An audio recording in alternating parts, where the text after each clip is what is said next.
Nathan Reed made his promise to a dying man on a cold hillside outside Bozeman, and he had no idea, when he made it, that he was promising to marry a woman he had never met. It was the autumn of 1884, in the high cattle country of Montana Territory, and Nathan had just buried the best friend he had in the world. Daniel Mercer had been his partner for 9 years, the two of them building a ranch out of grass and stubbornness, and a green horse had thrown Dan against a corral post 3 days before and broken something inside him that no doctor could reach. Dan had lingered just long enough to set his affairs in order, and near the end, gray and quiet in his bunk, he had called Nathan close and asked him to keep a promise that Nathan would spend the rest of his life being grateful he had kept. "There's a woman," Dan had said, his voice going to paper. "Back in Ohio. Cora. We've been writing near a year. I sent for her, Nate. Paid her passage. She's already coming west. Right now. On the trains. To marry me. She doesn't know I'm dying. There's no way to reach her." His hand had found Nathan's sleeve. "She's got no people. Sold everything she had to come to me. If she gets off that train in Bozeman, and there's nobody, she's stranded 400 miles from anywhere with nothing. I can't die easy leaving a woman to that. So I'm asking you, see to her, whatever it takes.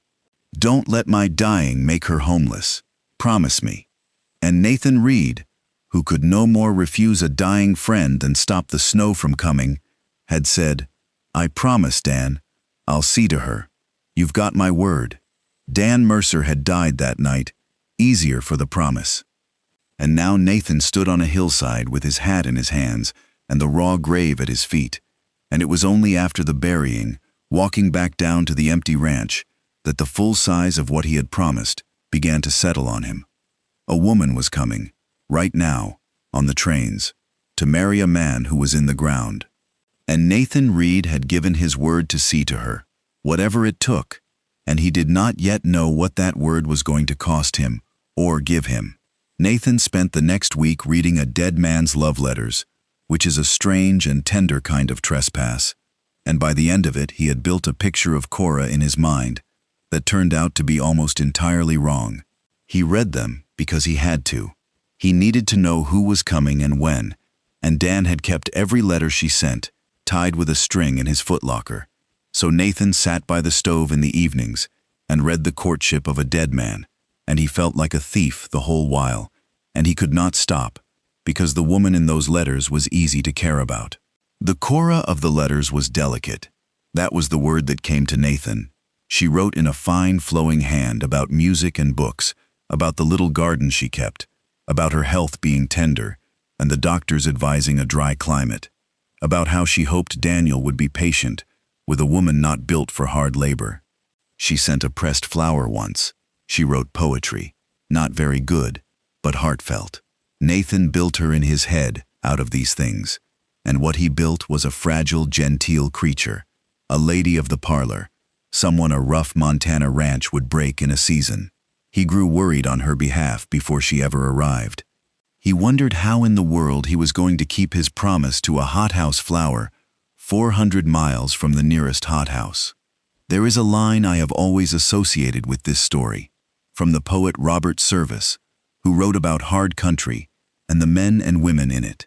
"A promise made is a debt unpaid," Service wrote, and the trail has its own stern code. Nathan Reed had made his promise, and the debt was coming west on the Northern Pacific, and he had resolved to pay it in full, whatever the woman turned out to be. He just believed, reading those delicate letters, that he knew what she would be.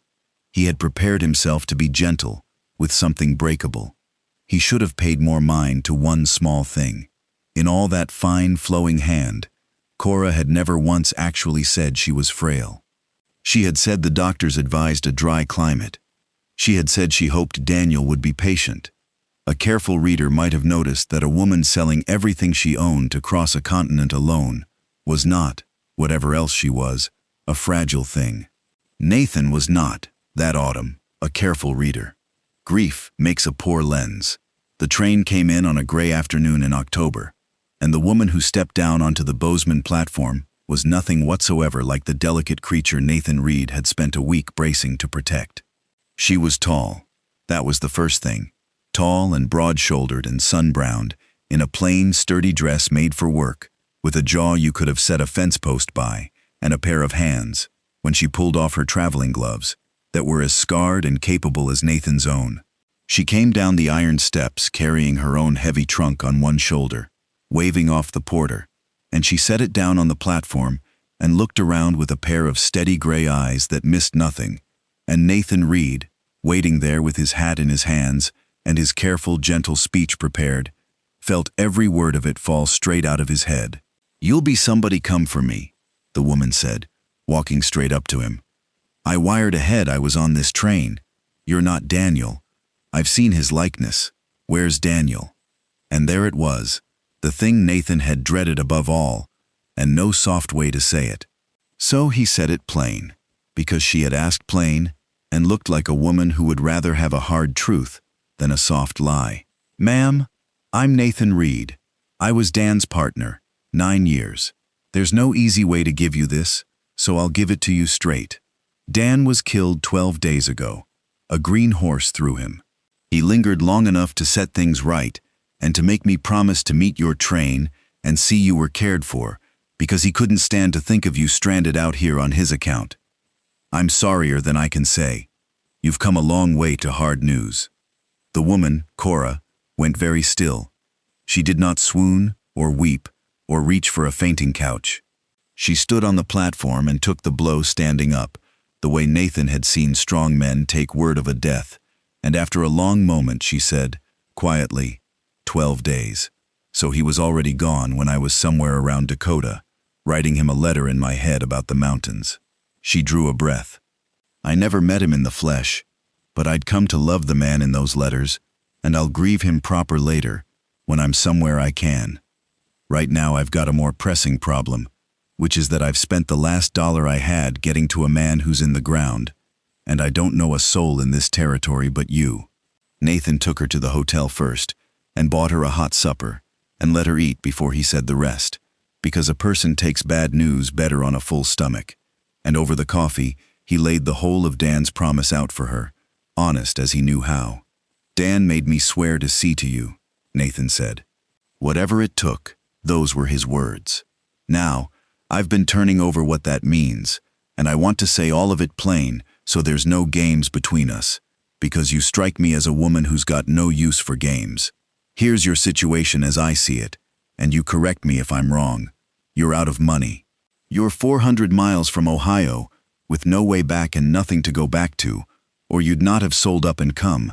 You came out here to be married and make a home, and the man's gone. He turned his cup.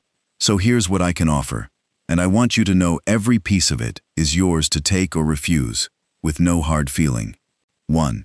I'll pay your fare back east, today, and give you a stake besides, and you can start over somewhere. Or 2. There's honest work on the ranch, and a fair wage, and a room of your own, and you can stay as long as you like as a hired woman and no more. Or 3. He made himself say it. Dan's real wish, the thing under the promise, was that you'd have the home out here you came for. I'm no Dan, but I'm not a bad man, and I'm alone since he died, and if in time it suited us both, I'd marry you and give you that home in truth. Not tomorrow, not till you'd want to, but it's on the table, because Dan put it there, and I'll not pretend he didn't. Cora listened to all three with those steady gray eyes, and when he was done, she was quiet a while. You'd marry a stranger, she said, to keep a promise to a dead man. I'd keep a promise to Dan Mercer if it cost me my right arm, Nathan said simply. It's the least strange thing about the whole business to my mind.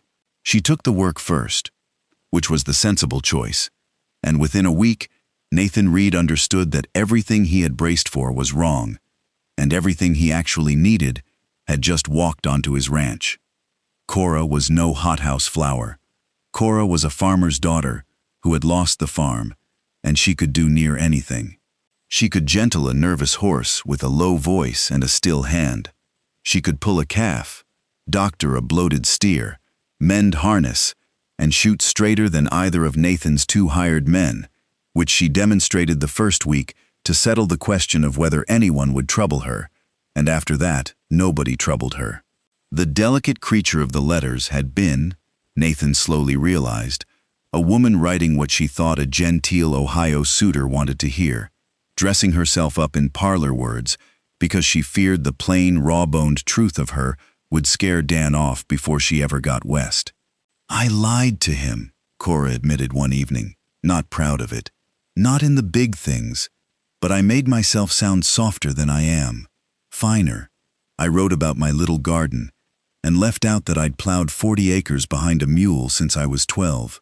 I was afraid a city man wouldn't want a woman built like a field hand. So I wrote him a lady." She shook her head. "And then I fell to loving him honestly in the letters, and I kept meaning to tell him the truth of me before I arrived, and now he's gone and never knew what he was really getting. That's my one true regret in all this. He died thinking he'd sent for a delicate thing. He never got to find out I could have worked that ranch beside him like an equal." Nathan was quiet a moment. Then he said, "Cora, I read those letters, every one, before you came. Built you up in my head just like Dan did. Fragile, breakable. Spent a whole week fretting how I'd keep a hothouse flower alive out here." He almost smiled. "And then you carried your own trunk off that train and told the porter to stand aside. I've never in my life been so glad to be so wrong about somebody. Dan sent for a lady. What got off the train was a partner. I don't think you cheated him at all. I think you undersold yourself, which is the opposite crime." Cora proved him right within the month, in a way the whole valley heard about. A big cattle buyer named Straw came up from Cheyenne to take Reed Ranch's fall steers, and Straw was the kind of man who counted on a grieving bachelor being too heartsore to check his figures close. He made his offer low and his talk fast, full of sympathy for Nathan's loss and hurry about the weather turning. Cora sat quiet through the whole performance with a pencil and a scrap of paper, and when Straw finished, she read back to him, plain and cold, the true market weight and the true Chicago price and the exact margin he was trying to steal, down to the dollar. Straw went red and blustered, and then, seeing there was no soft mark at this table, paid the fair number and left in a hurry. Nathan walked her back to the house afterward and said, "Dan and I have been selling to that man 3 years. How much do you reckon he's had off us?"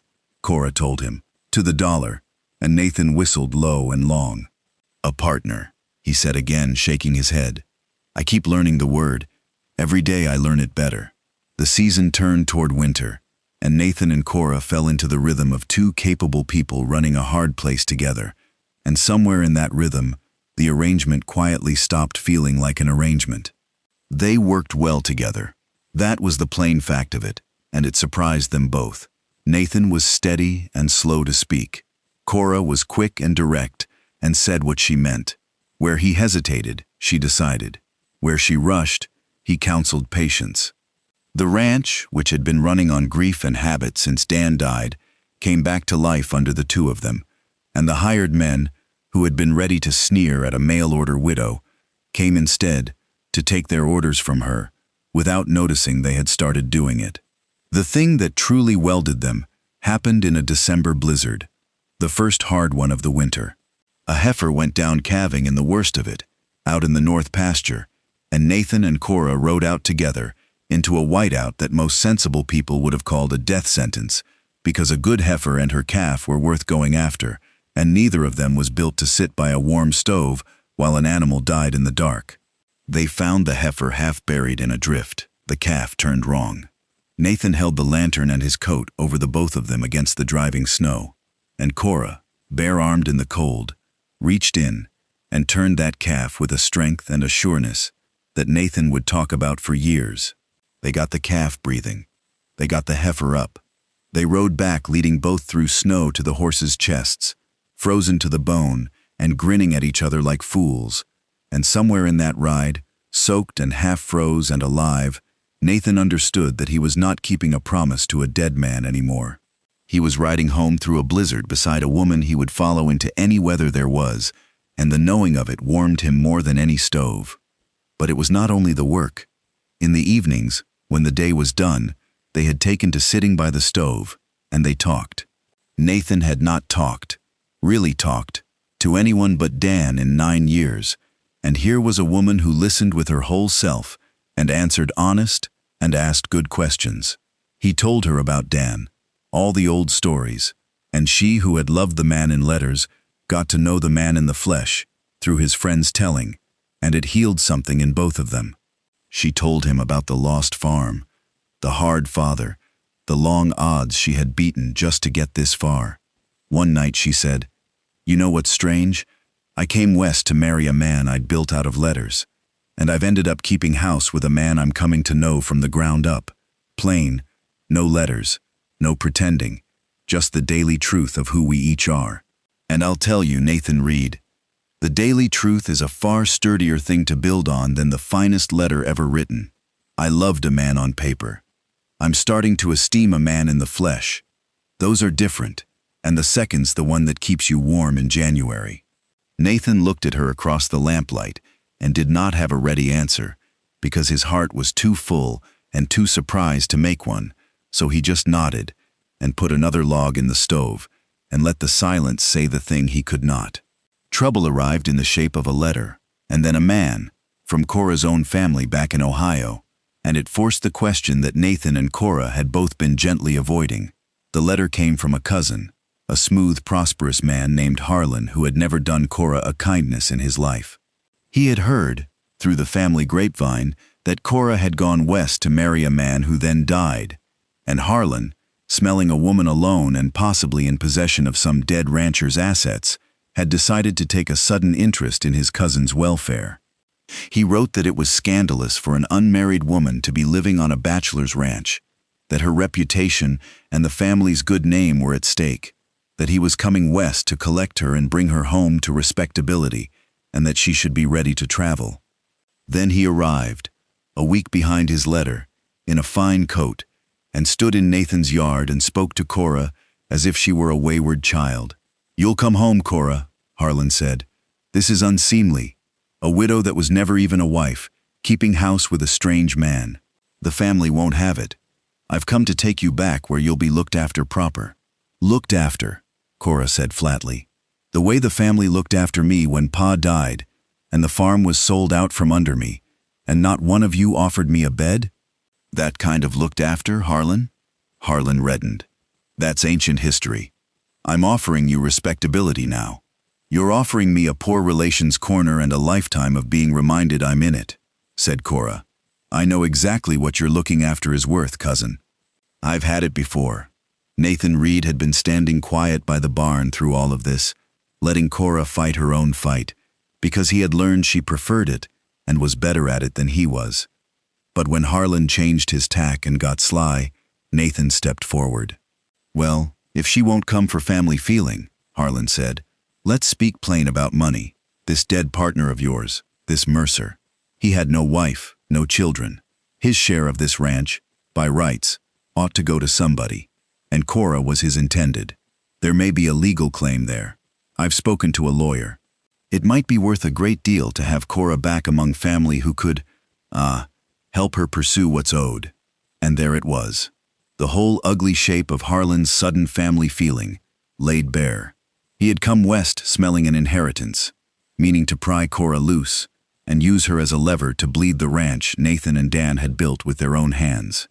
Nathan Reed walked up and stood beside Cora, and he spoke to Harlan in the quiet, even voice that his hired men had learned to respect. "Mister, you can go back to your lawyer and tell him this. Dan Mercer left a will, signed and witnessed proper, and I've got it locked in Bozeman. In it, Dan left his whole share of this ranch to me, his partner of 9 years, free and clear, and he left one request beside it, which was that I see his intended bride cared for and never stranded. That's the entire legal truth, and it'll stand in any court in this territory. There is no claim for you to pry at. There is only a woman you never lifted a finger for, who you've come 400 miles to use, and who has already told you no." He let that land. "Cora's not a lever, Harlan. She's not a poor relations corner to be filled. She's the finest partner this ranch has ever had, and she is going to decide her own future with nobody's hand on her but her own. Now you've had your answer, and you can sleep in the hotel in town tonight and take the morning train back to Ohio, and if you trouble her again, you'll deal with me." Harlan went back to Ohio empty-handed, and after he was gone, Nathan and Cora stood together in the quiet yard, and the question they had been avoiding could not be avoided any longer. "He was right about one thing," Cora said. "It is unseemly by the world's lights. A woman and a man, not married, under one roof. I don't care for the world's opinion, but I care for yours, and I'll not be a shame on you in this country you have to live in." Nathan took a breath. "Cora, I made a promise to Dan to see to you, and I've kept it, and I'd keep it if that was all this ever was. But it stopped being about the promise a good while ago, and I think you know it, and I've been a coward about saying so because I didn't want you to feel that the roof over your head hung on you feeling the same." He turned to her. "I don't want to marry you to honor Dan anymore. I mean, I do honor him, and I always will, but that's not why I'm asking. I'm asking because somewhere between the platform and tonight, I stopped keeping a dead man's promise and started wanting a live woman's company for the rest of my life. You are nothing like the letter Dan showed me. You are better than any letter ever written, and you are exactly what I needed and never had the wit to know I was missing. Marry me. Not because Dan willed it, because I'm asking, for myself, as plain as I know how." Cora Bell looked at the tall, steady man who had met her train with bad news and honored a promise past all reasonable measure, and she felt the last of the grief for the man on paper settle into a quiet place and make room for the man in front of her. "I came west to marry a stranger from letters," she said. "I'll stay to marry a man I've come to know in the flesh, which is the better bargain by a mile. Yes, Nathan, and I'll thank Dan Mercer every day of my life, not for willing it, but for having the kind of friend who'd keep a promise this far, because that friend turned out to be the home I crossed a country to find. I will tell you how it went, because you have come the whole way and earned the end of it. They were married before the first heavy snow, in the little church in Bozeman, with the 2 hired men for witnesses and Dan Mercer's grave up on the hill overlooking it all, which felt right to both of them, as though the man who set the whole thing in motion got to see it come round. Cora wore no veil and carried no bouquet and would not pretend to be a blushing girl, and Nathan would not have wanted her to. They married as 2 grown people who had found, by the strangest road, exactly the partner each had needed. Reed Ranch prospered under the 2 of them, the way it never had under 2 bachelors, because a place run by people who are true partners has a strength that a place run on habit does not. Cora's head for stock and Nathan's patience for land built the outfit up season by season into one of the soundest in the valley. She never did become a lady of the parlor. She stayed to the end of her days the raw-boned, capable woman who had carried her own trunk off the train, and Nathan thanked God for it daily, having had a full week's education in how wrong a man can be about what he needs. They kept Dan's memory alive between them, without it ever coming between them, which is a delicate thing that only true-hearted people manage. His likeness hung in the front room. His stories got told, and when their first child, a boy, came along, they named him Daniel and raised him on the tale of the friend whose last act on earth was to make sure a stranger 400 miles away would not be left alone. Here is what I have always taken from the story of Nathan Reed. He set out to keep a promise, nothing more. A debt owed to a dead friend, to be paid whatever it cost. He braced himself to protect a fragile thing and instead found a partner stronger than he was. And the deepest truth of it is this: a man who keeps his word past all convenience, past the point where anyone would blame him for stopping, tends to find that the world hands him back more than the promise ever cost. Nathan Reed married a stranger to honor a will. What he got was the great love and the great partnership of his life. Faithfulness, it turns out, has a way of paying wages far past the debt. If this one warmed you, stay a while by the fire. There are more of them coming, more strangers who stepped off trains into lives they never expected, and every last one is worth the time it takes to tell.